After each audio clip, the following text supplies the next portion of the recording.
Yeah, I know. There it is. Oh, Right. well.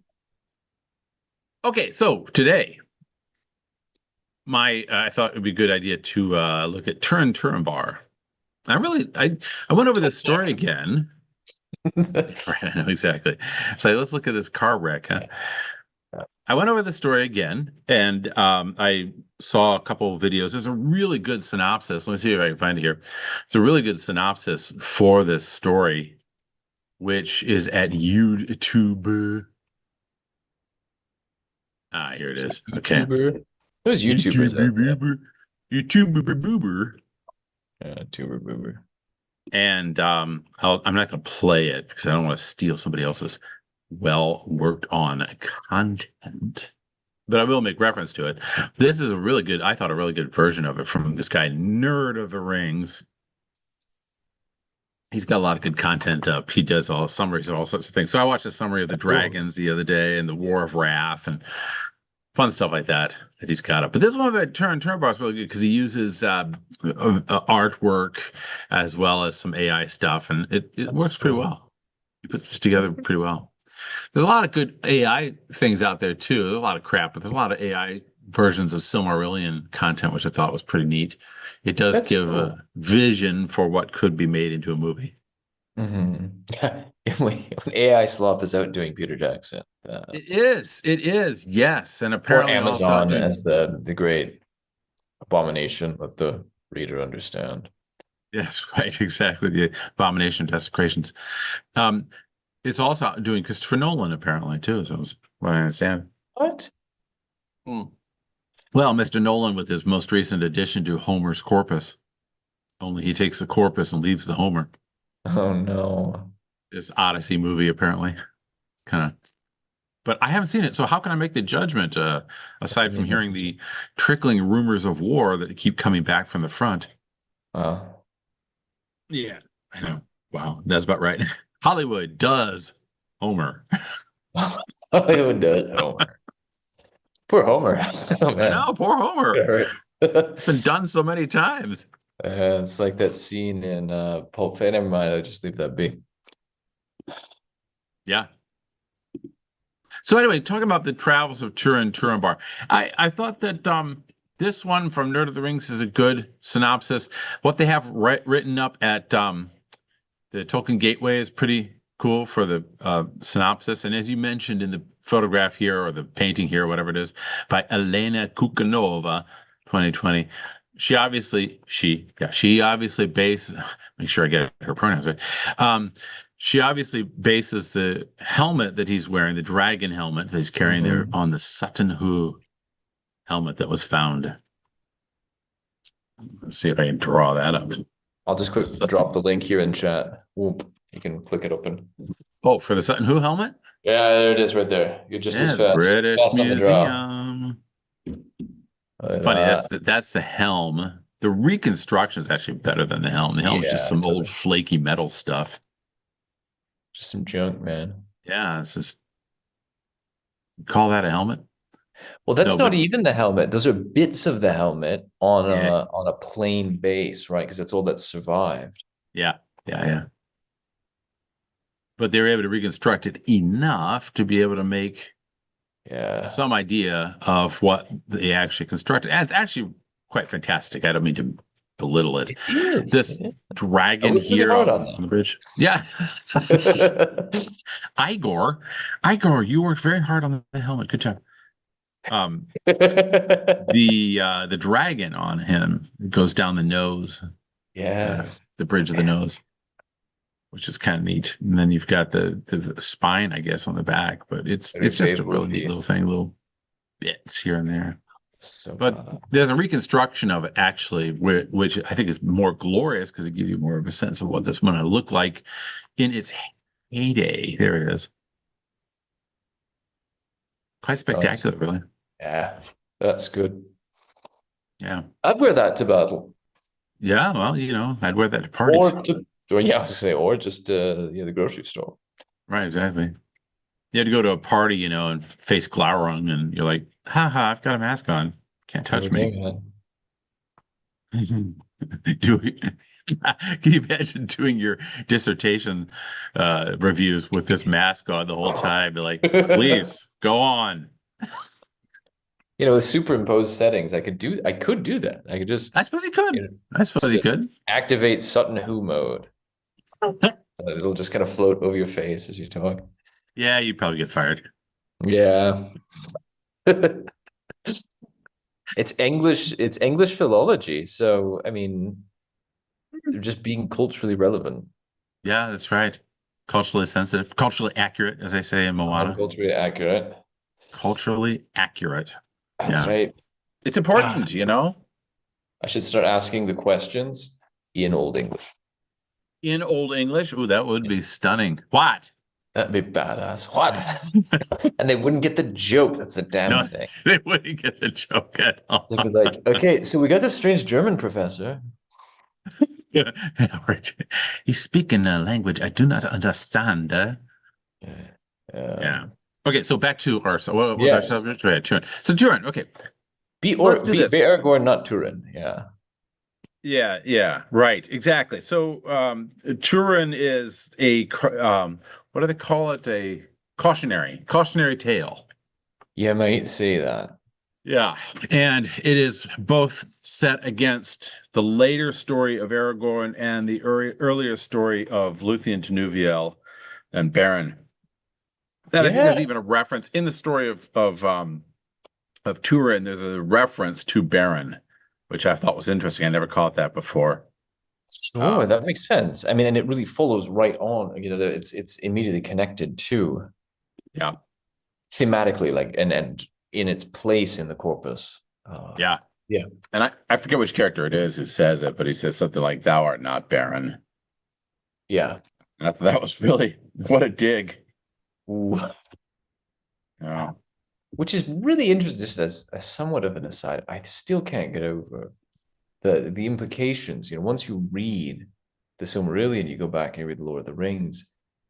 When they say like to Frodo after carrying the ring or whatever, like though these great like Beren and all the great heroes of the past be seated there, you would be among them. You would have your place among them. Like, that's yeah, a really, really. It's the opposite of what the one fellow said to Turin. But yeah, my goodness. yeah. I forget who says it. I probably should see if I can search for it, but it doesn't really matter ultimately, I suppose. But yeah, it's a bit of a dig against him, but um, it kind of is in keeping with his whole sad sack story. And I thought maybe it might be good to do a quick synopsis of his sad sack story first, in case anybody has not read the work. And if they haven't read the work and they don't like watching videos like Nerd of the Rings video synopsis, then here maybe a quick synopsis might help, right? So, what is the story of Turin Turambar? Or just Turin, because he calls himself Turambar later on, I think. Right. So he's Turin. He's the son of Húrin, Sorry. and Húrin and Huor are brothers, right? Mm, So then we get naturally the name of those sons, Turin and Tuor, respectively, meaning son of Húrin and son of Huor. And Húrin and Huor are involved in. No, they're both taken into the. Let me back up a little bit. In the beginning was Iluvatar, right? Maybe a bit too far back. that's too far We're back. quoting Roll the tape too far forward, back. brother Maynard. All right. They skip ahead. The Hurin and Huor are human beings, effectively taken into the household of these elvish princes, right? So they are, you could say, equivalent of sort of the stewards of a household, something. They're involved, right? They're not slaves, they're not pets, as perhaps we joked about earlier. But they're really, they form part of the household. They have a significant role, right? They're the great heroes of men of old, as is mentioned in The Hobbit, actually. And bad things happen as they do, and everybody's fighting against Morgoth and his dark evil minions. And focusing on Húrin, bad things happen to him. Húrin, right? So Húrin has a son named Turin and his wife, and they're back at home because Turin is really, really young. And Húrin is valiantly fights like to the end. Oh, if you could say that, almost there's like piles of orc bodies around him, right? Until he's finally overpowered. But instead of killing him, Morgoth says, I do that to a lot of people. I'm bored with just killing people. Think of all the fun we could have beforehand. I'll hold on to him. And then I will break him. I will make him watch all the bad things that happen to his son, to his wife, son, daughter. Turns out, spoiler alert, and to his family. What make him watch all the bad things that happen to his family, and then turn him loose, a broken man, to wander around the world, wallowing in his phantom state.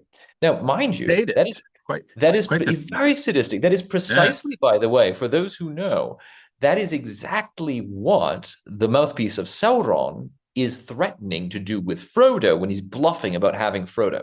When he meets with Ah, Gandalf and Aragorn at the gate, and it says, we will, yeah, we're gonna have our boys go to work on him with a pair of pliers and a blowtorch, and and then we might release him to you eventually, so you can witness his broken, once he's been thoroughly broken, and all of that. They're talking about this sort of thing, right? So that's the implicit reference is back to this. So what happens to Hurin? He's put into the comfy chair, something far worse than the comfy chair, and made to watch through Morgoth's sort of magic looking glass, if you will, all the tragedy that unfolds. So he's tied there being tortured and having to watch his wife and his daughter and his son go from bad to worse. Things, not only things happening to them, but Turin doing bad things in this complete tragedy, right? So that's the yeah. summary of Yeah, what let me we've got. pause you for just a second on that, Yeah. okay? You said it's a comfy chair. It's more like the uncomfy chair from all the paintings that I saw, all the The just pictures uncanny of. chair. Yeah, it's like a chair of stone. But it's interesting you bring up that he has him looking through a mirror. It's almost like he's looking into a palantir. And so Yes. the later image in The Lord of the Rings of Denethor is really very much a parallel to what Húrin goes through in the original Yes. story. And both of them, Yes. both of them are a parallel to our current situation of staring into the internet all day in your comfortable rotating, ergonomically designed leather chair and seeing nothing but destruction and terror and awfulness the entire day, right? Yes. Yes. Right. So anyway, go with your Just to narrative. power the Skeksis. And the right, that's it. It's all staring into the dark crystal. And what Hurin sees is the Narnihin Hurin. Right. That's what we have is the tale, the bad tale of the children of Hurin. Right. Mhm. And so one thing is important to remember the frame is that it works at multiple levels. I think this is what I would deem one of Tolkien's most complex works Yes, I agree. because it's very, very much a cautionary tale. And there's, of course, within the text, there's a lot of layers, but it's a cautionary tale, but also needs to be fits within a certain frame that brings into, like, the whole frame is calling into question the veracity of the narrator of the story. Hmm. It's sort of anonymous narrative voice because it's not the story as history factually happens so much as the tale of what Hurin saw happen. That is Hmm. a very selective vision with a very particular spin and lens and filters over the cover to see only certain things and to amplify other things in a certain light. Now, Turin, yeah, he made mistakes. Bad things happened to him. He did bad things and led from one thing to another. But actually, effectively, lead from one thing to his mother. But the we don't know what's true. That's the So fundamental that's an premise. interesting point. That's an interesting point. Before we get into the actual story of Turin's wanderings, that's an interesting point because I've thought, how does this fit into the larger Silmarillion thingamy? Mm-hmm. Of course, it's the various stories that Tolkien was working on that are gathered together by his son. So we have to just maybe let it go with that. But if we take the literary conceit that this is an elvish work that is being narrated by an elvish narrator, then the elf narrator or the elvish culture would have gotten the story from somebody who would have seen the whole scope of the story, and it would probably be Hurin. And if that's the case, then Hurin is seeing the world through this jaded eye, the troll splinter, where all he sees is a history of successive failures. And in some ways, it's like if you look at history at all, you can Mhm. either look at history as salvific history, that is the workings of God throughout the course of the tragedy of human life. Or you can look at it as just one darn thing after another. It's just constant failure and we're all doomed and everything we do is futile and we're going to get hit by an asteroid anyway. So it's all like, just tragedy. And I think the latter part is what Hurin sees, which he passes on in narrative to the elf, who then puts it into this Mhm. work. Does that sound to you Yeah, accurate? essentially in terms of the origin of this text, yeah, the etiology of it, I think it would be something along those lines. Because Hurin is released finally when he's broken, and he and his wife meet at the graveside of their grown and Yeah, dead children, yeah, right? And they essentially they don't speak, and then they hold hands, and she dies. The wife, they're old, right? They're old at this point. His wife dies as the sun sets and holding Hurin's hand, and she's buried there. And then he kind of wanders. He's just this broken man and wanders. So presumably some elf finds him because he's a person of no small significance, right, right? right, right. And maybe takes him in their last days or something, and then they tell the tale of Yeah. the woes of the children of Hurin, Yeah. Yeah, I've such as often it was thought, like, found. I know that The Lord of the Rings is told with the conceit that it was written down by Bilbo and then Frodo and then Sam Gamgee at the end. And so you Right, get their perspective on the events that happened. And right. I know that The Hobbit is told with the conceit that it's Bilbo's memoirs. I've often Yes, thought, wouldn't it be interesting if you had a work that told, say, the passing of the Helcaraxe, for instance, or the War of Wrath or something, but from the perspective of one of the characters, like Galadriel before she leaves, giving her story to Sam to pass on, that kind of thing. right. What would the perspective be like? Because it does seem to infiltrate into, or no, it seems to filter, not infiltrate. It filters the story from what we hear and what we don't hear. Well, absolutely. I mean, they absolutely would. I mean, this is why people joke about, for example, the Silmarillion. The whole Silmarillion corpus is, a rich bit of elvish propaganda, right? Yeah. It's because it's elf literature. What do the human beings have to say about that, or something, right? Now, obviously, some people take this. I think that's within the realms of legitimate speculation. Some people go forward to say, well, the poor little orc babies and their families and all this, in the making of some of these abomination adaptations to television, let's call a spade a spade, Yeah, that's right. the, is that they miss the point that orcs are essentially non-characters. They're not the role that orcs have is not another race of sentient beings as such in the way that we would mean like humanoid type thing. Right. They're the villain placeholders, which is why they're such varied shapes and forms and all of that. Is they're ghouls and goblins, Right. Yeah. quite literally goblins. I mean, they're But not yeah. they're And not like notice, a trodden yeah. down race or something. There's no racialism in Tolkien, as we beat to death Yeah. before. And I think it would be similar to that work that was done that told the Beowulf story from the perspective of Grendel. It might be interesting as an exercise, but really, I mean, who cares in a way? Yeah, It's that's because it's we are just a not different rocks. right. It's a different book. That's not within the legitimate realms of a reshaping in the Yep. Anglo-Saxon tradition. Yep. But if you could write a work that purports to be the memoirs of Celeborn or something, and it's finally just come to light. Turns out it was hidden. It was found in the Bodleian Library back in the whatever shelf, and it turns out it was originally part of the collection, which the Red Book came out of, which we know is actually not only finally written down by Sam, but then redacted by Meriadoc. Right. Um, kind of compiling things together.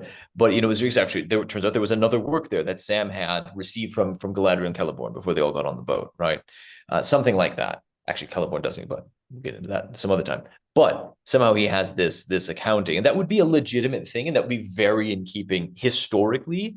Yeah. There are a lot of precedents for this, right? That in the Middle Ages were just overflowing with these kinds of literature, right? I should say Right. actually from the late ancients or classical period into at least the 14th, 15th century, there were these different tales and accounts from the perspective of this or that person from 1,000 years ago Yep. or more. That's these sort of speculative narrative meditations on something. Yeah. And I think that would be And very legitimate. I think very, very interesting as a project to do, particularly if you originally wrote it in Quenya or Sindarin and then yeah, translated it to the be common tongue. quite the work. Yeah, Yeah, and so there's a question which I want to suspend until after we get the narrative of Turin down. right. But I've wondered, is there a way to look at this story at all with a salvation eye? I think Is there, absolutely. is there I something in there that you can see a salvific? I would go further and say the way that Tolkien writes it into this particular frame isn't doesn't set us up to read it in a salvific way. One can do that, I think, to a limited extent, so much as it necessarily implicates us it implicates us. We are forced into an introspection of the fallibility and the frailty of our own credulity. Right, Do right, we right. believe, to what extent, you have to be aware in reading this, if we understand the frame and we respect that frame, then we have to call into question our own ability to discern the truth. Mm. That implicates, that means essentially one could say, not only is Turin a cautionary tale, it in some ways is a mirror that we're looking at and participating in, saying, I don't know how much of this is true, but I might kind of recognize some things about Turin in me, but I'm not sure if those are even real in the story, let alone real in me. And so there's no, I mean, in fact, in some ways, you're left with a solution of either nihilism or Dostoevsky style Yeah, repentance, go yeah, deep. yeah, There's no yeah, answer, yeah. right? I mean, I think he sets it up like that Yes, I in think my you're right on opinion. that score. There are a lot of things that happen to this guy, and maybe in narrating his story, we can gloss over a few of them. But I remember there's an ancient maxim that character is fate. Character is fate. I think certainly in an unredeemed world, that's absolutely true. Probably is to some degree in a redeemed world as well, but in an unredeemed world, it's absolutely true.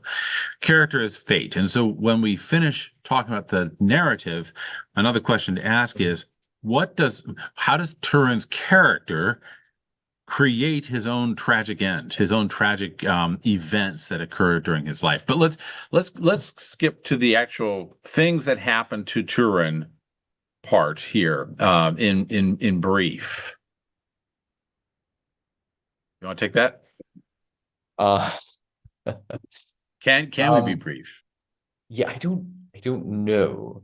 First, put the kids out of the room. It's not clean, right? Mm, hmm. Um, Certainly, we know that he was raised by elves, and we know that he's exiled and he comes back and he's with bandits for a while, and he right. ends up. My understanding is that he ends up actually in the court of one of the elf kings and counsels him. He counsels him to actually ride out against the forces of Morgoth. And Right. it's not a good idea. And he also counsels him to build this huge bridge that traverses the chasm that creates this fortress, and that's not a good idea. It comes And I into think play later. isn't he even warned by one of the gods to not build that bridge or to tear it down or something like that, right? Yeah. Some and so there's one setup that becomes very plot important is that he's raised in Doriath by the elves, right? Right. Away from his mother, not because it's bad or anything, just he is, right? Because that's how fosterhood works. Yeah. Um, and that means he's not aware.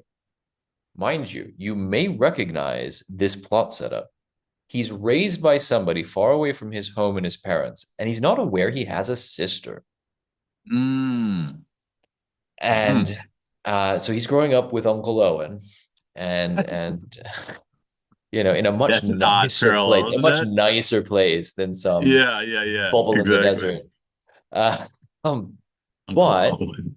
through the Force or the revelation of the Valar, he comes to learn of his younger sister Nienor. Now it's not a twin, but although he's never seen her, there's some messages that he gets. Incidentally, they invite his mother to come and stay. She says no. He's just, he's sad about that. Who wouldn't be? He's 9, 10 years old. Later, he learns he has a younger sister, but he doesn't know who she is and he's never seen her before. And like another epic that people may be more familiar with, at some point, they become, at least momentarily, romantically involved, although I will say rather longer of a moment than Leia and Skywalker. Yeah, So yeah, where yeah, they share a brief kiss, yeah, this is going all the way in yeah. an Oedipus Rex sort of arrangement. Mm-hmm. Children, the whole And catastrophe. exactly the whole catastrophe all the way through. And it's not until later that he is shown, it's revealed to him that in fact, dude, that's your sister, which is of course a Ouch. big taboo, big no-no. Yeah.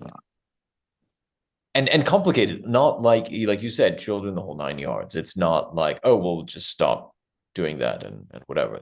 There are irreparable consequences, right, of those tragic choices. Yeah. Yeah. So he is here we have Anfauglith, which is this is the realm of the north, which is where Morgoth is, right? Mhm. And if I remember right, early in the story, there's an infection or a plague that actually kills his little sister, kills Laughter is her name. And he, Turin, is sent by his what, mother, maybe, or father to go live with the elves. Yes. And she stays there they're in this area, I think, where Dorloman, somewhere around here. Dorlomin sounds right. Yeah, okay. And Hurin has already been captured and held prisoner, and she sends Turin off to be with the court of the elves. And meanwhile, she what has a child that is the younger sister in Inial, and then he gets exiled. But does she travel down to the same court of the elves in Doriath with the young girl? Is that what happens?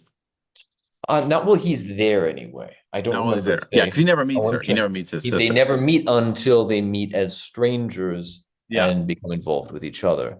Right. Okay. So like the setup too is of course, so Húrin is captured, the big battle, the bad things happening, is the Nirnaeth Arnuidiad, the battle of Yeah. unnumbered tears. So And that that's should up set the here. tone for Turin's life, Ah, right? That should set the tone for Turin's life. So he's sent away. That's right. He has a second sister. His other younger, so he had two sisters. The one who died because of the Black Breath. that's what it Um, was called. and then his second sister is born after he's in exile, so he doesn't know. So they've never been in the same place, right? So Okay. it's not like he had a younger sister and he doesn't recognize her now grown up. It's she was born after he was sent away, Okay. right? So he's growing up there, and it's his troubles really start aside from just like family relationship heartbreak. Okay, your dad was captured, presumably killed. Nobody knows anything about him. Your sister died of the plague of this, like say, this demonic plague that came through, and you were sent away from your mother, and then your mother's invited, and she says no. She has very good reasons for doing so, but you don't know that. You just think mom doesn't love you, and so there he is, prepubescent boy growing up away from Yeah. home. He tries to travel against somebody's advice, right? He wants to go fight the Dark Lord, as you mentioned. And I'm just glossing through the Tolkien Gateway summary here of this because I think Right. that'll help anchor us as we go. He asks the king's permission to go join a certain group fighting the orcs of Morgoth. He wears the dragon helm of Dorlomin, which is, as we saw the artistic adaptation, probably inspired by Sutton. Clearly, the Sutton helmet is a dragon helmet. Upon returning, so he goes and they fight. And the orcs begin to fear him more than any other. So he's got this hero aura, whilst also being under this deep curse. So we know there's a deep curse on him, but he's got that sort of Greek hero aura. He's somehow anointed by the gods in some way, and yet also fatally cursed, which puts him in the place of Adam, right, the fallen man, in a late antiquity, early Middle Ages sort of frame up, right? Adam lay abandoned. So he returns. And this, by the way, Accidentally, this is yes. Nargothrond. Is that the stronghold? Because it's not Gondolin. Gondolin's the hidden city up here, No, I think. north of that is, yep, Nargothrond, above the Fen of Serek. So here's Nargothrond down Oh, here. that's down there. I don't, the realm of Nargothrond. Sorry, whose stronghold? Not Morgoth's. The elvish stronghold of Elvis Gondolin stronghold. There here. is a stronghold down in Nargothrond. Otherwise, Doriath is, I think, on the map there, more to Okay, the yeah. to that east there. All right. And that's where he is. This is where he's hanging out. This is where he's being That's where he's raised. hanging out. Okay. Yep. So he comes back from the wars, these battles, and accidentally causes the death of one of Thingol's counselors. Accidentally. Well, Is that where he throws the cup? Or they got into a side quest. So Saros is the counselor, right? They get into a quarrel. There's a cup involved, right? Turin approaches manhood, so he's a teenager. Saros has he's got a sharp tongue. Enters the dining hall late, finds his accustomed seat among the elders occupied by Turin. Turin is an unkempt teenage mortal human being. Saros, angered by this, assuming that Turin pridefully has done this in an attempt to affront him, so lesson in jumping to conclusions, right? His anger was all the more to find that Turin was welcomed rather than rebuked by the elders. So Saros feels, therefore, rejected, not only slighted by this punk teenager who looks like a dirty hippie, right. but they're preferring him over me, and I'm one of the king's counselors. So all of the wrath of the tenured professor flies up in him. And he plies Turin with questions about news from the oh, this, that. What about this? And the mockery in his voice was clear. Turin gets tired of this, lost in his thoughts. He frowns. He doesn't. I'm not going to talk to you anymore. Oh, what did you do at school today, kid? Nothing. And gets that. And then he says the fatal words. He asks loudly for all to hear it, that if the men of Hithlum were so wild, that is to say, like savage, animal-looking, bestial, what must the women be like? Do they run like deer, clad only in their own hair? Do they run naked in the wilderness? Now, you're saying this to a really angsty teenager whose mom is potentially being ravished by the orcs as we speak, and whose sister died of the Black Death. Yes. He feels a certain chip on his shoulder. He snaps. He throws his heavy drinking vessel into Saros's face, and then proceeds to strip him naked and make him run. Say, oh, hey, can you run like a deer? Can you run like a deer? Exactly. Basically, dance monkey, and pulls out the pistols. And the guy runs off and then dies. Yeah. Runs off a cliff, as it said. So that's sort of like it's like, can you tell me in 100 words or less of what comes to mind when I ask you about your mother? You want to hear about my mother? I'll tell you about my mother. Yeah. Okay. Yeah. Okay. So he is exiled, I think, from that. Yeah. And then come the bandits. And then the bandits come. So he's exiled because, it's like, well, we could execute you, or what do we do? Exile him. Yeah. So he goes and hangs. He finds some outlaws, hangs out with the outlaws, becomes a bandit pretty quick. He's adopted as their leader because he's just that charismatic. It's like Robin Hood. Yeah, he's got this great brotherhood of these band of brothers out in the camp. It's not bad. Now, mind you, what do we call it? Outlaws, bandits, Yes. briganti, Yes. brigands. They're they're very common in borderlands, right? Whether that's between various states in medieval Italy or between Scotland and Northumbria, England in the most of history.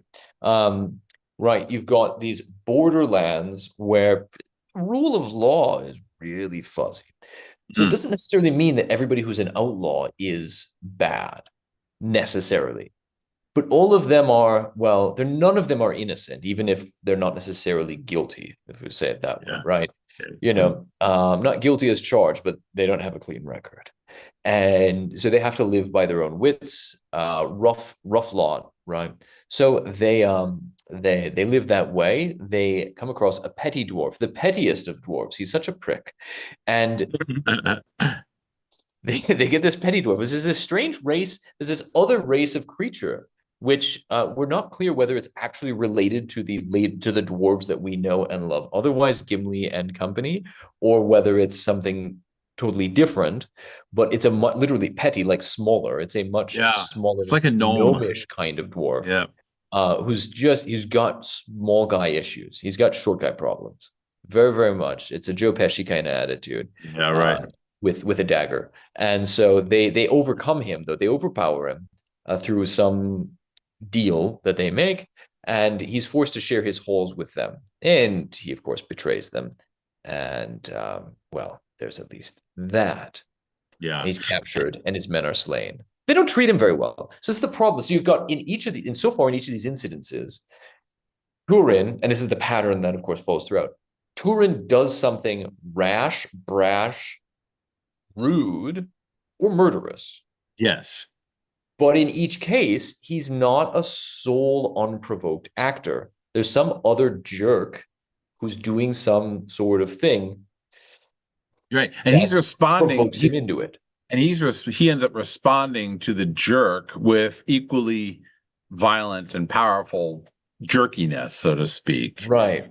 Yeah. Yeah, And the so, and I'm seeing a parallel here in the description of these brigands. I'm seeing a parallel to Faramir and the Foresters later on. bingo. Thank you. But I'm also seeing a parallel in the story of the petty dwarf to that story of Snow White and Rose Red, which is an old fairy Yes. tale, you know. Thank you. That's Yeah. perfect. Yeah, And he's that very is a much petty like that. dwarf. Yeah, That one yeah, right there. That's not a half-sized dwarf. That's a petty dwarf with his yep. beard stuck in the thing or whatever. And he's not very nice. No, he's not very nice, and that's why they treat him like trash, Yeah. because he's just kind of a prick. So And so they return evil for evil. right, and then he Okay. he goes around, then he goes and basically snag. Yeah, he tells the orcs where they are, and they get slain, and Turin is captured. His men are killed. So Yeah, and so far in the story, and this is a theme which I was thinking about when I was reading it. This whole story of Turin is sort of a reflection on what does the world of power, the default thing for humanity, what does it look like? You know, when you're trying constantly to play the game and to beat the world with its own tools and to become numero uno, what does that look like? I think this is a very good reflection on exactly what that looks like. It's like The Sopranos, you know, it's like Breaking Bad. It's this story of Turin where he yeah, responds. He never responds by saying, "Oh, you're right, I was wrong." He never responds with, "I know you're showing violence against me, but I'm not going to return violence." He never takes the high road, ever.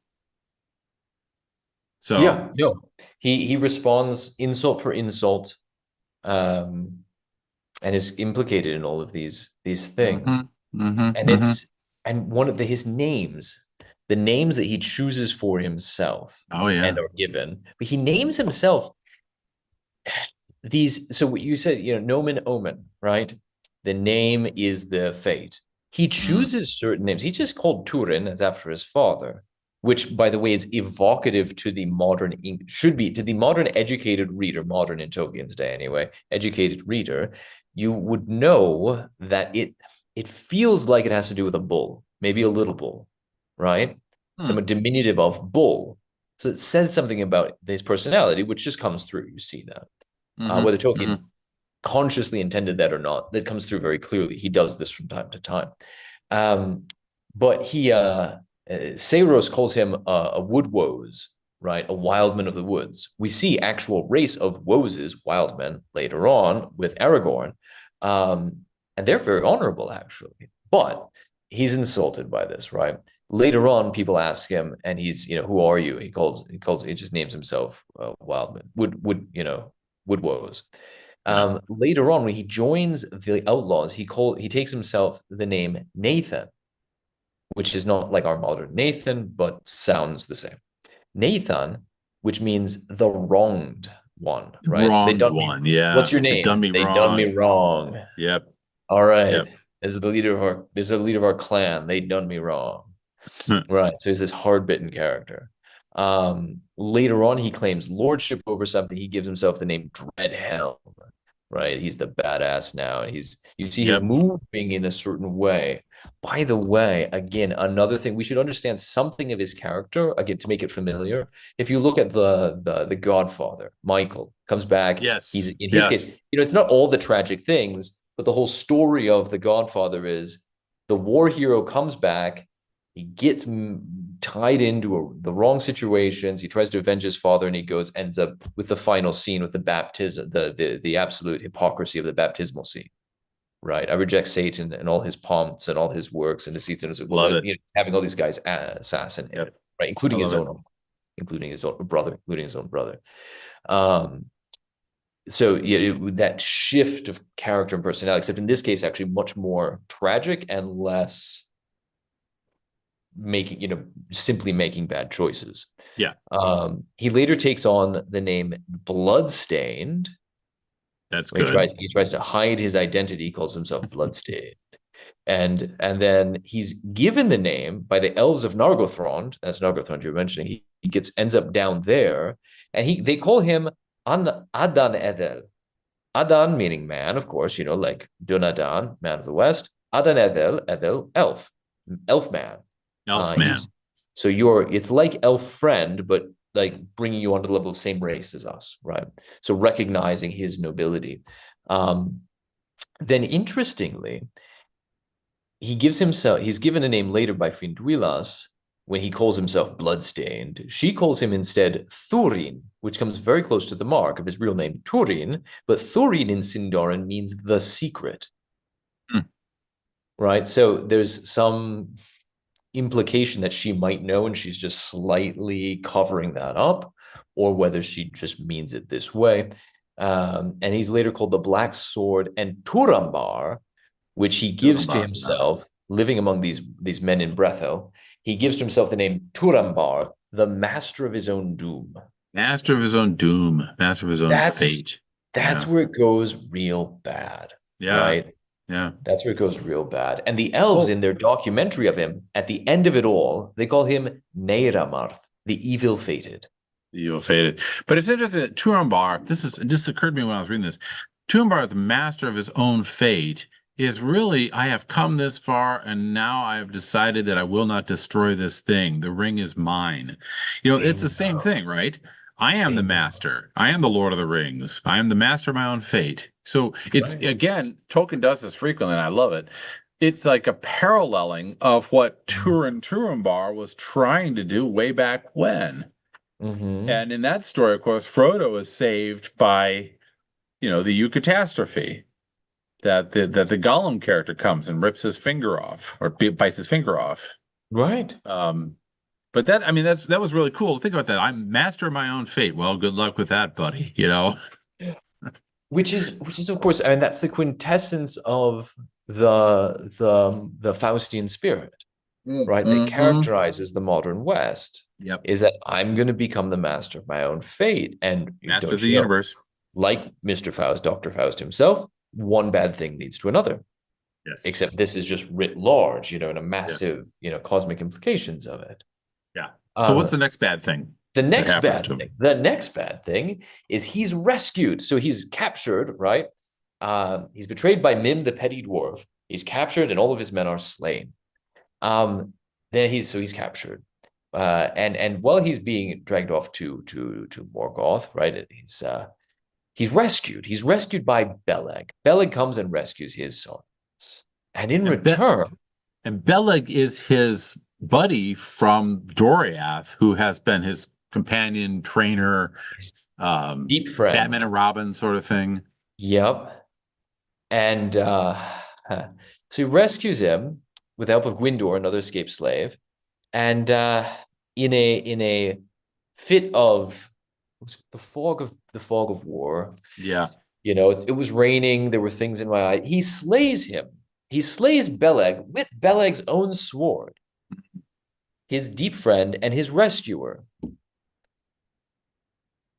And he feels pretty bad about that. Yeah, I would That guess. was should have thought before I shot, right? So, oops. Yeah. Yeah. Now he composes and sings the lament for Beleg, Mm. and he falls into a deep, restless slumber where he dreamt of searching for Beleg and asking where his body was buried. And the voice of Beleg, vague and distant, called out to him, letting him know that his life had winged to the long waiting in the halls of the moon or the hills of the sea. Mm. In other words, the halls of Mandos. Mm-hmm. And for courage to be his comfort. When Turin awoke, he was healed of this. He went into this sort of psychic coma, shall we say, and he comes out of that. Not without drinking from a particularly enchanted pool, which is evocative, of course, of the river Lethe, right, of forgetting. Right. Right. Well, anyway, if you know, you know, and if you don't, you'll discover it in Maybe you knew, context. but you forgot. Right. Maybe you knew, but you forgot. So is that how Um, he ends up down here in that's how he gets to Nargothrond? Nargothrond. The Gwindor leads him off to Nargothrond, where he's ashamed to let his identity be known. Um, This is where he calls himself Agarwain, son of Umarth, the blood-stained one, the son of ill fate, evil fate. So he had the sword. And this is again, as we're looking at Aragorn, we'll look at Aragorn alongside this. The sword, Beleg's sword, Anglakel, with which he had slayed Beleg. You just killed your friend with this. This thing is not you. It's not good. You can't use it again, right? That's that sort of thing. but he Um, does. yeah. Well, he has it reforged in this Mm. place and named Gurthong. So it becomes a new sword. It becomes a new Mm-hmm. sword. And names it Gurthang, Iron of Death. Death Iron would be more like it's Death Iron. It makes sense. Yeah. Now, Finduilas, the daughter of Orodreth, falls in love with him, but he avoids her because she had previously been the beloved of his friend Gwindor. So Turin is not a bad guy. He's an ill-fated guy. He's still trying to make good choices, right? And he says, "No, I can't go with you. You're the object of the love of my best friend." This enter scene, from stage left or something. You walk into a Shakespeare play here. Mm-hmm. And Turin declines to tell her his real name, and so she calls him Thurin, the Secret. And he's called Elfman. So he's starting to regain. People are treating him decently here. There's a beautiful woman in love with him. Now she happens to be his, best friend, and we don't step into an episode of The Two Gentlemen from Verona, Yeah. but She's he's Jesse's girl. yeah, he's trying to do the right thing. His identity doesn't remain hidden for long, however, because Gwindor knows who he is. So Gwindor tells Finduilas, "Hey, you can't love him. He's Turin. I love you. You're supposed to." Right? He's Turin. Umarth is his famous father Húrin. So Umarth, the ill-fated, it's not wrong. That's the other thing. The name that he takes for himself, that he gives himself here, that he goes under, bloodstained son of ill fate. He's not. He's being perfectly truthful. He is stained with blood. He slayed his friend. And he's also responsible for the death of that other elf, right? The king's counselor Right. who he chased off a cliff. That naked, because why not? You can't just kill a guy. You got to shame him first. Yeah, exactly. Yeah. And ill fate like, yep, that went bad for him. That's true of his father, right? That's things are not going well for him. Yeah. Now, And yes, Gwyndor actually tells Finduilas about this, I think, because partly because he doesn't like the fact that she loves Turin, but also because I think he's worried about the fact that Turin, wherever he goes, people die. exactly. If you go with him, things are going to happen, dude. Yeah, don't Because go with that everybody knows boy. there's this curse on him. Yeah. Yeah, he's the guy who's And going to drive his car really fast along the ravine, you know? Don't go with yeah. him. Yeah. And the interesting part is that he's aware of this curse and obviously still acts the way that he does, which is, it's also the whole thing is a meditation in the nature of, or perhaps even the illusion of free will, right? And responsibility and fate. Hmm. Hmm. Um, and one of the reasons he goes under all these pseudonyms is he thinks that revealing his true identity is going to bring home Morgoth's curse to whoever he is, right? To the people around him. Yeah, that's an interesting thing. So Yeah. if you believe your identity is a curse, you go under false identities. Hmm. But think about Hmm. what that, yeah, just like, what does that elaborate into? Hmm. But it also brings up a larger theme, I think, that is in this story, which is we've met the enemy and the enemy is us. It's almost Yeah, like Turin thinks that the enemy is out there, that the enemy is Morgoth. And indeed, in this case, it's Morgoth and Glaurung and these others. But the enemy for him is also kind of Turin. I mean, yeah, it's like he tries to get away from the curse that Morgoth threatens, and he runs right into the curse that he himself makes for himself over and over again. bingo. Yeah. Exactly. Hmm. Interesting. Okay, I so think that's it. Like that's the heart of it. yeah, yeah. So he's Which welcomed ra into, oh, go ahead, go ahead. it just raises that question, which I want to address when we get to the finality here. It raises the question of whether or not there is such a thing as fate, or whether there is Mhm. only, or whether there's providence, or whether there's only us. That's I think a question that's being raised in the story. Yeah, Okay. I think very much. And I would say, like, understanding that this is written by a guy who was in the trenches in World War One, Huh. and you didn't just suffer war, you did war, right? Yeah. And all that comes from, because often we look at, I think we look at people historically and say, well, they were in this war, wow, they could be traumatized. Yeah, but it's not a lot of trauma is not primarily what you suffered, but the awareness of what you did, Yes. right? Right. Right. That's a different kind of thing. Right. Because And so, we never hear about Mr. Tolkien having to bludgeon someone to death or shoot somebody or bayonet them. We don't hear about right, that. exactly.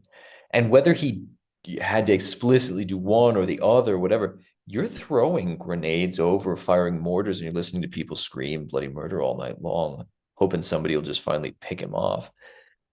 Even if you're not pulling the trigger, you know that you're morally complicit in this very complicated situation. Yeah. And so I can see where this is in many ways not the only, but a big working out of these kinds of problems in a way, into a level of sophistication that I think has yet to be matched by any any other modern therapy Well, writings yeah, I or mean, sword. I think there is a strong tendency among all of us to have at least an element of fatalism. And I think that fatalism is made worse when either we don't have a vision of how to get out of it, or we are in a situation which is quite dire, poverty or gang or crime or drugs or a sexual situation. As long as we're in that, the sense of fatalism becomes worse and worse and worse in some ways. Mhm. And I think that Tolkien certainly embodies this sense that he might have had, certainly, that, yeah, nothing I do is going to be good. It's all going to be fate and death and blood and incest and all that. But And we're getting I'm getting ahead of myself because the incest is on but the horizon. Sorry. that's true. But what you just said is exactly what Aragorn cusses under his breath when Frodo disappears because Boromir tried to take the ring, and the two other hobbits run off, and everything's falling apart. Everybody's going different directions. Aragorn says, "Every plan I've made today, every decision has gone wrong. Everything Yeah. has gone ill." Oh yeah. Right? Yeah. That's He yeah. has that moment of the curse of Turin coming home to him. Right? Right. There Yeah. goes the ring off, and the orcs are coming in. And it just all goes everything. You can just imagine his absolute blackness and despair in that moment. Yeah. Yeah. Yeah. And Yeah. we experienced that just trying to get people out of the door in the morning to get to school. Yeah. Right. This One is more shoe. much deeper. The black breath Uh, is upon me. Yes. Right. so this is also a cautionary tale in thinking you have any idea what is good and right and just in any situation. This is a condemnation of any and all consultants. Turin becomes the chief counselor of King Orodreth of Nargothrond. Now, remember, Nargothrond, for those of you who aren't the nerds of the rings, the Lord of the Nerds, the Nargothrond elves have gone full enclosure away from the world. It's just not worth messing in. We just stay private. We stay quiet. We hide. Similar to Gondolin, right? Similar to Gondolin, a little less magnificent, a little more secretive. The gated community. Gated community. We don't want to mess with it. We can't face Morgoth. We just have to wait until, perhaps Gondolin thinks they can outlast it. The Nargothrond elves go more underground behind a waterfall. Behind a waterfall, again, sound like somebody we know later on in Gondor. Yes. And they're more not hoping to wait it out, and they'll just kind of outlast it. They're actively hiding because they're in the bunkers, right? In the bunkers, we're no idea of this. Now they end up with a weak king, Orodreth, and Turin becomes his chief counselor, highly honored. This guy's charisma just follows him everywhere like a curse. He's highly influential in Nargothrond. What he says, people start to do. He encourages the elves of Nargothrond to abandon their practice of secrecy. We need to come out into the world, open the gates wide, join with the other elves. We could overpower whatever it is, right? You guys, this doesn't make sense. You can't just hide out here in the ghetto all the time. Open the gates. Build a big bridge before the gates. Open up commerce. So I got to pause on that for just. I got to pause on that. Yeah. It's a really interesting little point, especially in our day and age, because there's so much movement, especially in Catholic communities, to create these happy little establishments that are self-sufficient and they're all Catholic, we're all just living together. And I'm not saying I'm against that, but it is interesting that that's kind of what Nargothrond is. And Nargothrond is counseled even by the gods, right, to maintain that, to not march out and face Glaurung. So right. There is an element that's what we should be doing, but at the same time, Glaurung's headed this way. It's like your little gated community is secret, yes. But what about all the other people in Middle Earth? And what about the fact that you're right in the path of Glaurung and Morgoth's forces? What do you do with that? It's a really interesting paradox that Tolkien is raising here about how to respond to the encroaching evil, I would say, of the modern world, but the encroaching evil that threatens you. I just find that really interesting. I think that is, and because especially when we look at the two models that are provided, Gondolin and Nargothrond. Gondolin, they're trying to hide and they think they can outlast it. They're not really engaged in fighting. They just I would say they're more the Gondolin is more the paradigm of their happy little gated community.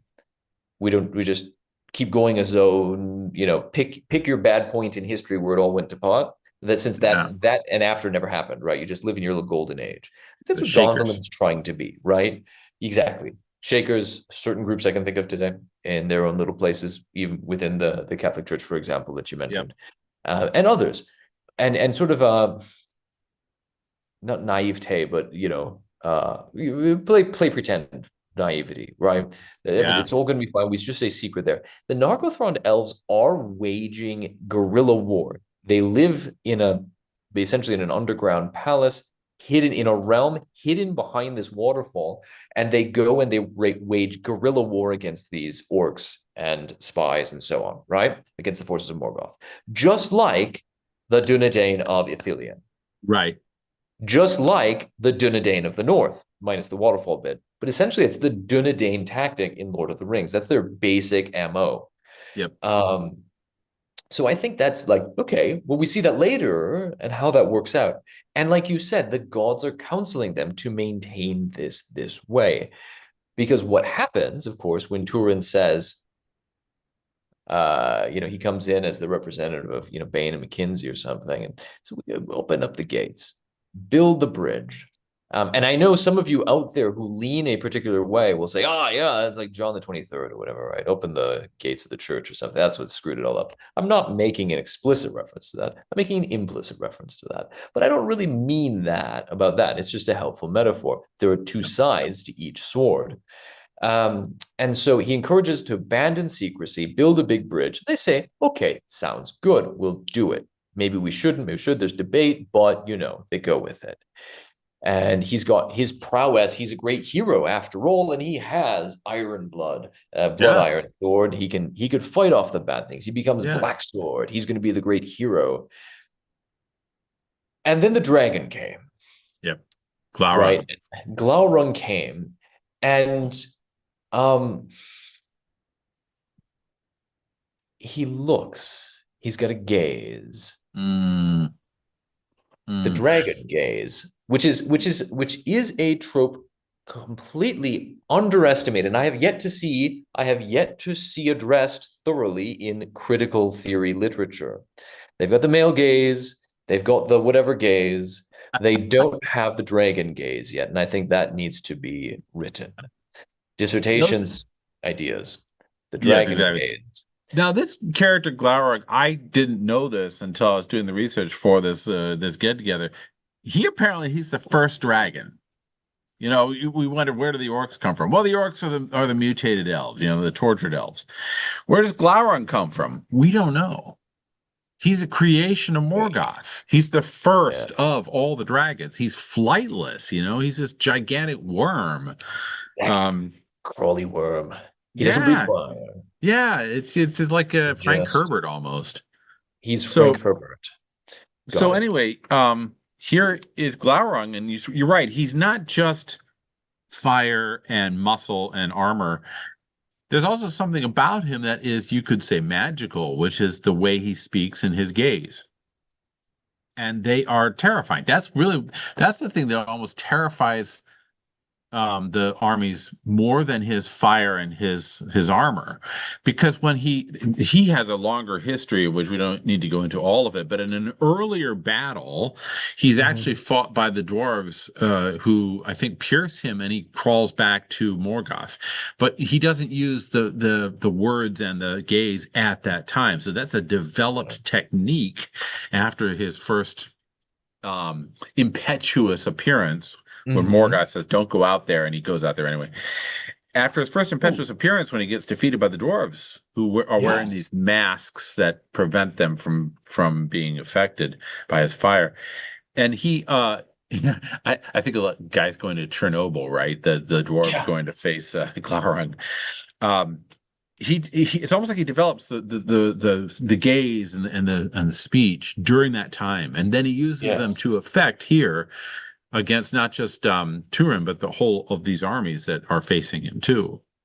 Exactly, which puts him that he's not just a dragon, but he's effectively a dragon who's become a sorcerer, right? He's got a magic power. Yeah. And maybe it's like Saruman's power, right? Except in the body of a dragon. Oh, yeah. No, absolutely. Bigger and meaner looking, Yeah, absolutely. Because Saruman, right? Saruman. There we go. Yeah. And he comes across the gate, and Turin's gonna fight him. And he just looks Turin right in the eyes, and Turin is frozen, like as though he were a basilisk. Yep. Right? He's completely immobilized, sword in the air. And meanwhile, Glowring keeps his gaze on him, tells the rest of the crew to go in there and pilfer their filthy black guts out.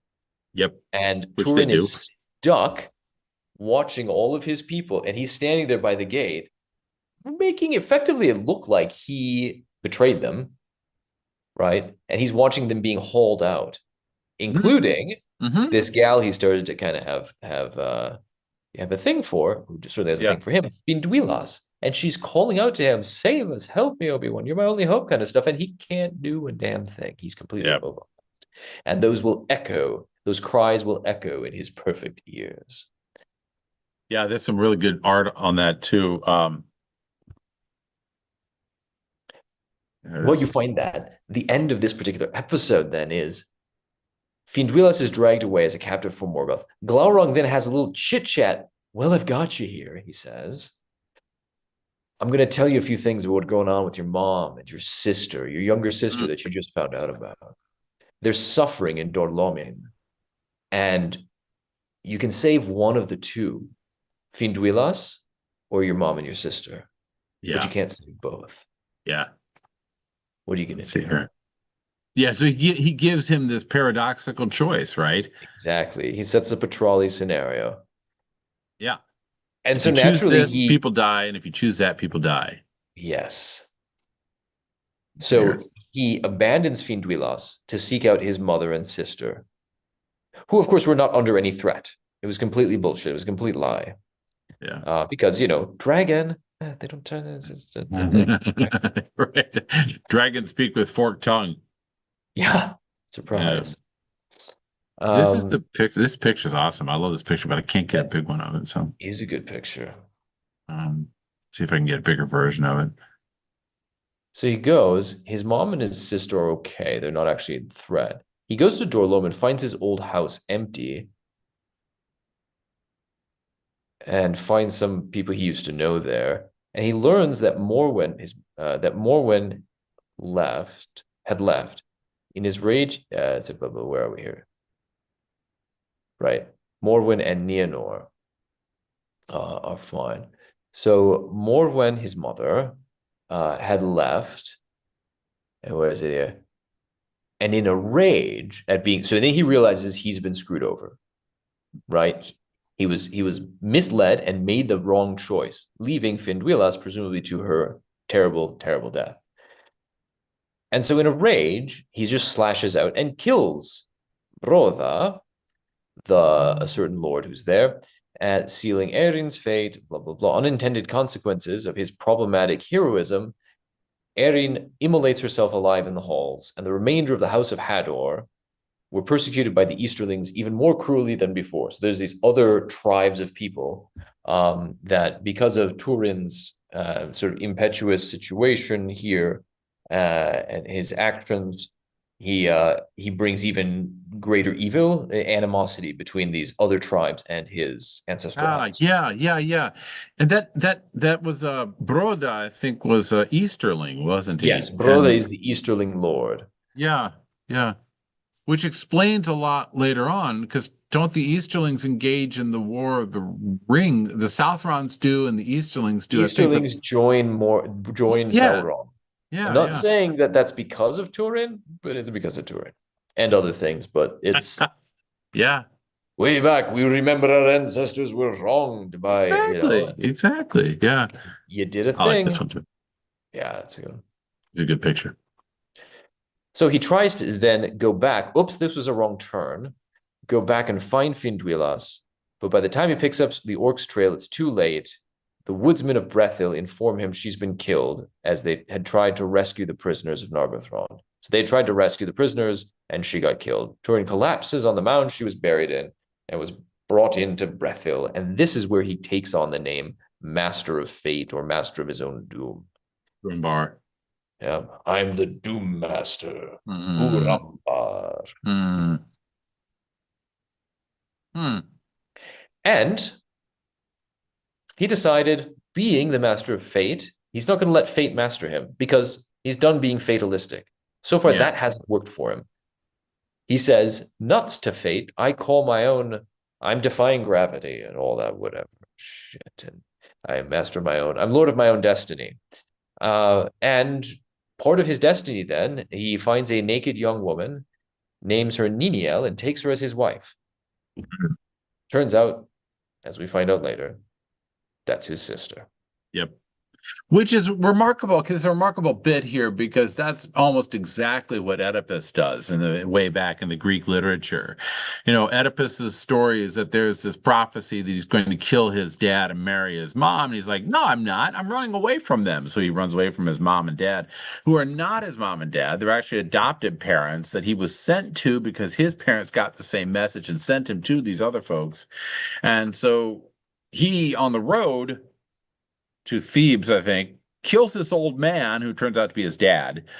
And then he goes to Thebes and he solves the riddle of the Sphinx, and he's all like, "Yay, I solved it! What's my prize?" Well, your prize is get to marry the recently widowed queen, and he does, and it turns out that's his mom. And yeah, and so when he finds out, he's all, blinds himself and everything. But it's the same thing. It's like I'm not going to be a pawn of fate. I'm going to take things into my own hands and I'm going to decide what's going to happen to me. And it turns out he walks right into the fate that he was given originally. Which raises the question, right? Like I brought up before, are we fated? Is it possible to escape that kind of fate? Is fate a real thing, or is it an illusion, or is it tied to our personality, or your name?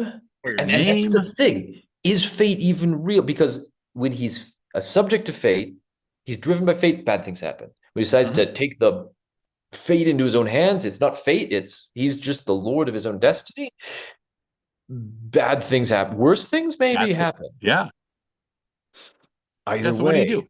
Yeah, what do you do? It's all Job, right? I mean, or Lot? No, Job, right? Yeah, bad things happen. Yeah. Bad things are happening. The next, all your camels are gone. Your kids get the tent fall on them, and you get pots. Exactly. You got to scrape your scabs with a pot shard. Exactly. And your wife says, "Just curse God and keel over dead." Yeah, and I think I brought this up earlier. Is that I think in the unchristened life, it is fate. The only way to escape fate is not to play, and that doesn't mean take things into your own hands and fight fate with fate or fight power with power. Is to accept that what happens to us is actually not fate, but it is providence. Exactly. It is somehow the working out of our own improvement, salvation, self-reflection, growth spiritually. But I think I've often thought this, it seems like such an awful thing to happen to a guy, Turin, that is, that I always thought, well, should I be sympathetic with this guy? Because he tried to do what he thought was right. He tried to fix things. But what I didn't realize before was that there's never a moment in this story where Turin says, "What's happening to me? God, what are you doing?" Like happens with the story of Jonah. What are you doing? Right. What's going on? Can't you help me, Lord? Can't you help me? Iluvatar, whatever. That never happens. And I He think never that's the once fatal actually flaw. calls on the gods for help. Yeah, I think that's the fatal flaw. I've often asked this: what is the fatal flaw of Turin? Is it his pride, his violence, his impetuosity? I think the answer is yes. But fundamentally, it's the lack of turning to. Yeah. It's the lack of recognizing his own helplessness and saying, "God, help." Yeah, but in a really interesting way, the two are tied together because his personality is such that he doesn't have it in him to do that. And so because he doesn't do that, he doesn't have it in him. And that then creates another question. Are there people who are born to hang, as Tom Jones was, I said about Tom Jones and Henry Fielding, are there people that are born to hang? Or is everybody capable of this kind of turning of heart, this change of mind, right? And be able to turn to ask for help from the divine? Or is it perspective? It's a really perplexing problem. And that's why you said earlier this story is probably the most complex. I think it's the most complex because it gets at one of the most complex questions of human existence. I think so. Which is what is the thing at the heart of all the things that happen to us? Is it basically like the bumper sticker poop happens, or is it Is it fate or is it providence or can we change it? Yeah. Yeah, I don't know Now, if he has. Yeah, I don't know if he has an answer in this story. well, we're going to get to that part. I will say again, I think with what Set you've me just up. laid out in terms of taking fate into your own hands or being subject to fate and or relying on the gods, I think there's something of this illustration between Gondolin and Nargothrond again. Ah, Where Gondolin doesn't do bad things, but they maybe just kind of just rely on themselves. And that's why the founder of Gondolin is told, love not too much the works of your own hands, right? That's yes, the counsel that's yes. given to him. Whereas Nargothrond are told by the gods, you have to just sit tight, stay undercover, keep up the good Yep. fight. And then Turin says, open the gates, and then bad things happen, right? That maybe there's something to be more like Nargothrond, and neither like the sons of Feanor and sons who just ride straight into the Balrogs and burn up with wrath, nor be like Gondolin, which has a good thing going but has no reference outside of itself. But maybe Nargothrond might be something there. But here's what we're getting to the climax. So the climax is that leaving temptation to other references like that aside, he takes Niniel as his wife, calling her Niniel, and her right Nienor is actually her name. He calls her Niniel. Doesn't know it's his sister, and he's in Brethil. They're living a good life. They settle down and they have a good life together. Briefly, then Glaurung, then the dragon comes. Glaurung finally makes his way around. He's making the rounds, comes into Brethil like the what do you call him, the sheriff of Nottingham or something, right? Yeah. Comes into Brethil Forest, and Turin with two others go out to set out to kill the dragon, right? And he's the only one to get there with the dragon, and with his black sword, iron, blood iron, he stabs Glaurung. Yeah. But then he's hurt and he falls in a swoon. Oh, and as Niniel comes out to search for him, so his beloved wife, as the reader knows, turns out to be his sister, His sister. She Niniel is my comes out sister. to search for him. Glaurung, dragon bleeding out, she comes upon the dragon, and the dragon says, "Hey, by the way, you're Turin's sister." Oh yeah, I forgot to mention that to you, that Punked. baby in you. Yeah. And so horrified, she runs off a cliff and kills herself. Sound familiar? Right. This kind of comes Hmm. around to Turin. She Hmm. runs off, kills herself, throws herself into the foaming, waterfall or whatever it was. I don't remember exact details. Turin wakes up, so she kills herself. Dude sleeping or passed out wakes up and then kills himself. So we've got a Romeo and Juliet thing going on. Anyway, so he wakes up. He's told by Brandir, the lord of the Haladine of Brethil, so the local, lord, what's happened. Okay, so you killed the dragon, Mazel Tov. Your sister, what your wife, this is awkward. So Niniel, you're pregnant with your children. She found you. She found the dragon. The dragon then, before he died, his last words were, she's actually your sister, Nienor. Turin says, "No, that's not possible," and then That's right. kills Brandir, Yeah. refusing to believe it. When he learns then from Mablung of Doriath, who came to inquire as to his whereabouts, he says, yeah, actually, the Niniel naked girl, that is your sister, Nienor. Brandir was telling the truth. Turin says, oh, curses, nothing but curses, and he kills himself by falling on his own black sword, Yeah. which was the same sword that killed his friend, right? Just refashioned, but you get the sort of poeticness of this. Turin was buried then near Findwilas's grave, and on his tombstone, the Haladin, the people of that place, wrote in the Kirth of Doriath, Turin Turambar Dagnir Glaurunga. They call him Turambar. They say, Turin, conqueror, this is the gloss, it's written in the text itself. Turin, conqueror of fate, the slayer of Glaurung. And beneath that, they also wrote, Nienor Niniel, though her body could not be found. So the very ending of the story is that the people within text seem to indicate that he is a hero, a conqueror of fate somehow, Or perhaps it's an ironic title. I don't know. Yeah. But remember, oh, sorry.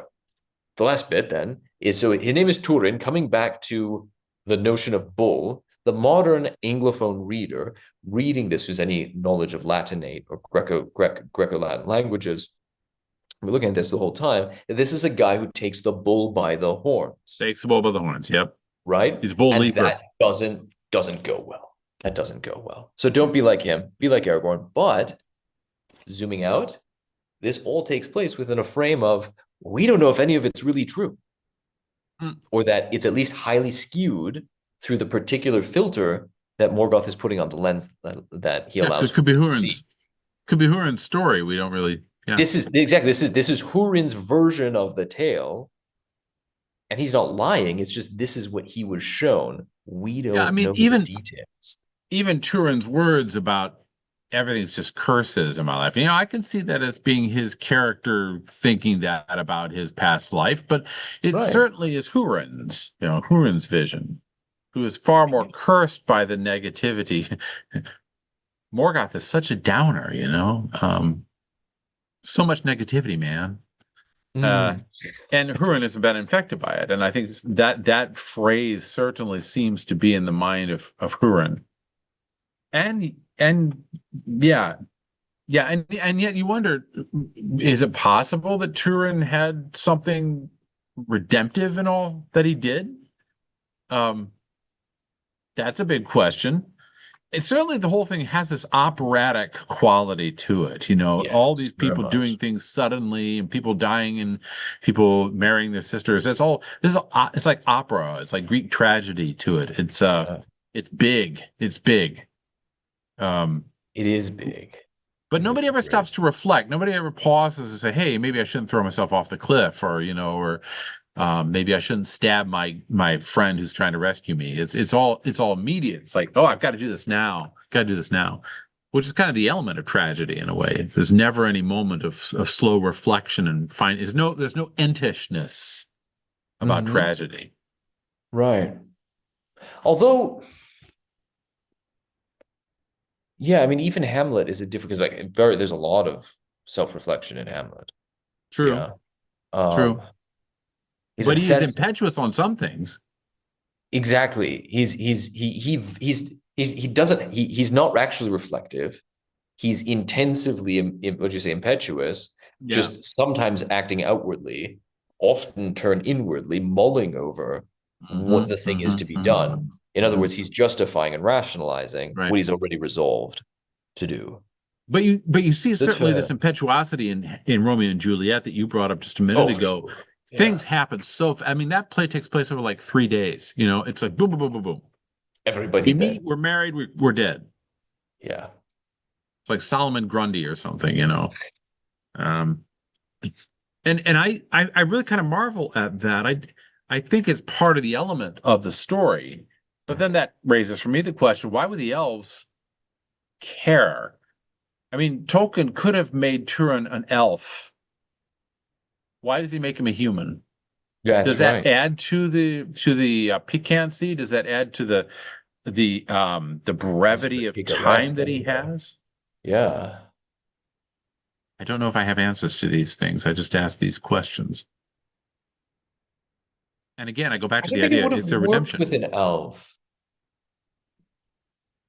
I don't think it would have. I don't think it would have worked with an elf. I think it's a human story. There's not that same relationship because there's not that same urgency. Right. Of I've only got X number of years. Right. And so I think even the rash among the elves have a long time to sit with what they're doing. And so they operate at a different rhythm. The most rash is what's his name who created the Silmarillion, it seems to me. Yeah.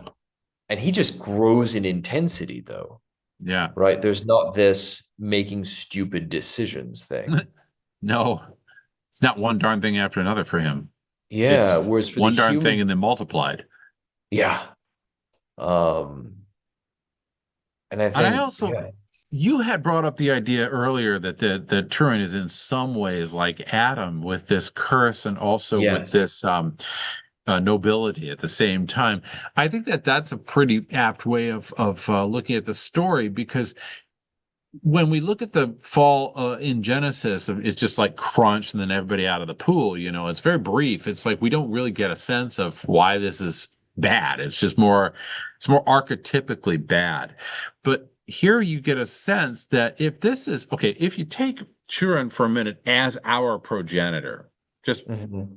as a thought experiment, Mhm. then all the stuff that gets him booted out of Eden, that is, his Eve goes and throws herself off a cliff and he throws himself on his black sword, then you can kind of get a sense of how bad the booting out of Eden really was. It's Yes, like you're not this little happy child running around with your sister named Laughter anymore.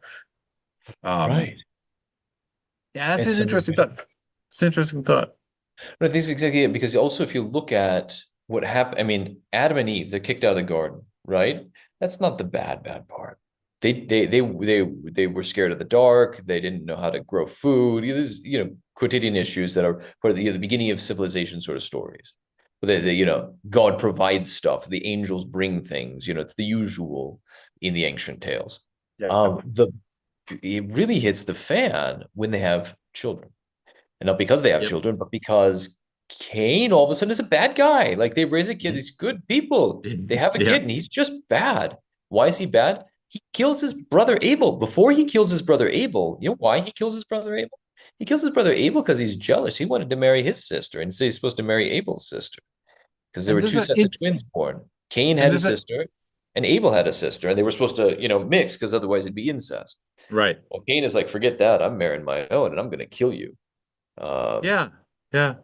and And there's that and Adam interesting and Eve have to passage. watch this happen, and they have to bury their own children now. Mm, like Huron and his wife. That's the tragedy of it. So like Mhm. Turin is kind of at like it's the Adam and Eve and Cain and Abel woven into some, woven in, remixed among a couple of characters, but we see this early tragedy that is played out with that. I mean, think he's sort of the I would say, let people understand, I know you get it, but the people out there understand. When we say that he's like Adam, it's not only the progenitor of the human race, but the archetype, the everyman. Sort Yes. of this is the experience of humanity Right. summed up in one personage, or one character. And either you believe that, and therefore you're cautious in your actions and hope that you don't commit the same crimes like Aragorn does, or you believe that you don't believe in that story. You believe that we are space dust or descended from apes, or we are just accidentally here on this place, or driven by an evil god, and then you're trying to fix it all the time. You're always trying to improve humanity, genetically Mhm. alter it to make the perfect human. Take the bull by the horns and fix society. Progress towards a great, Right. glorious future on Pluto. Whatever it is. Well, yeah, like I Um, mean, like Saturn, as we talked about last time, you got to go. He could be a great hero if we wanted to take that. If we wanted to live that story out, Saruman would be the good guy yeah, in the Lord of the Rings, right? yeah, Make a yeah, yeah, hybrid race, bringing together things. It's all hunky dory. Everybody's getting along. We're all calm, cool, and copacetic. yep. But as humans, if this is our ancestor, if this Yeah, blood is in us, yeah, then God help us. yeah. It's like maybe That's we just it, shouldn't be so blithe to think that we are the masters of the universe or the masters of our own fate. right? But there's a bigger hand at work, and that's where Aragorn. The movie Aragorn is, I think, trying to catch on to something of this caution. They just Yeah. way overplay it Mm. in a sort of a modern spinelessness. Yeah, he make him Uh, almost wimpy. Yeah. right. Whereas he does have a character flaw of being a bit too hesitant, even Mm. in the book. Mm. But he's aware of that, and he is trying to maintain a good balance. It's not so emotional, it's just good judgment. I mean, the guy's in his 80s, right? Um,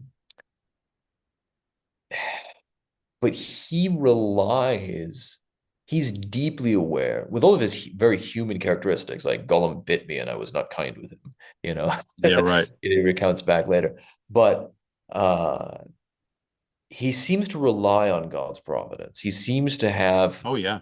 not an understanding, because nobody can claim to have an understanding of the working of providence, but an awareness that there's the great song being Yes. played out, Yes. playing out. Yes. And he's just a part in it. We see a moment of his frustration that all my choices this morning have gone astray, all my decisions have Hmm. gone wrong. But he chooses a path, commits to it, and they go, Yeah, and there. recognizing this is beyond. And that's another interesting parallel between him and Turambar. You got Fenduilas and you've got your mom and your sister, right? The Yeah. dragon gives them a choice. Which one are you going to save? You can't do both. He's got Frodo and Sam in the ring, presumably the safety of the whole world, and Merry and Pippin. Which one of the two you're going to go after? You can't do both. Yep. Yep. Yep. Yeah, that's an interesting parallel. And another interesting parallel, which is the parallel of the songs that they sing. We don't get an Yeah. actual copy of the Lament for Beleg that Turin sings, but I think it's the only song that they say he sings throughout the whole story, which is this lament. Yeah. And it's more a lament about not just poor Beleg, but oh, poor me, that I was involved in his death. That I think in some ways is a That's parallel to the interesting. songs, because there are a few, but the major song that we see Aragorn singing is actually there at right before they're attacked by the Nazgul there at the oh, what is that? I forget the name of the place, but he sings to them to the hobbits the Beren and Luthien song, Yes. which is an interesting parallel. That's Aragorn's reflection, is that he keeps his eye on that nobility of Beren and Luthien and how they were able to accomplish things because they worked together and they relied on the divinities. Right. He doesn't sing a song about oh poor Aragorn and I'm away from my gal and I'm lonely. He doesn't sing that. Right. And he identifies him, and it's important. This is the powerful magic behind this, as we learned from Tom Bombadil, if we have the patience for the With lesson, yeah, is that he aligns himself, he identifies himself with Baron. He could just easily identify himself with Turin or somebody else, yeah, right? right, right. He identifies himself with Baron, and that itself has some sort of power. That does a thing. That's a It does. magic spell. It does. Yeah, And I which think, isn't. Yeah, oh yeah, no, just to close it off, the yep. question of to Turin, right? To not leave his fate sort of completely, bad, is that in the Counts of Elrond, right? Bilbo or Frodo, right? Frodo is commended for being among the great heroes. Yeah. But he's told that if you take it freely, I will say that your choice is right. And though all the mighty elf friends of old, Hador and Hurin and Turin and Beren himself were assembled together, your seat should be among them. Mm. So by Elrond, Turin is named as one of the great heroes and elf friends of old. And Turin is the name, as we see later in The Lord of the Rings, is the name of the constellation that we today call Orion. So he's been placed in the Um, heavens. well, I would like to think that there was some redemption for Turin, and I think maybe I'll go with that. Nice place to end it to you to say, amidst all that crud, maybe there was a chance for him to have achieved salvation of some sort. Maybe what we saw is just his father's splintered vision. Yeah. So yeah, I think I'm going to end it on that. Maybe Turin did find salvation at some point, and that's why we call him hero instead of cursed. Right. Okay, I'll go with that. I'd like to think that's the case.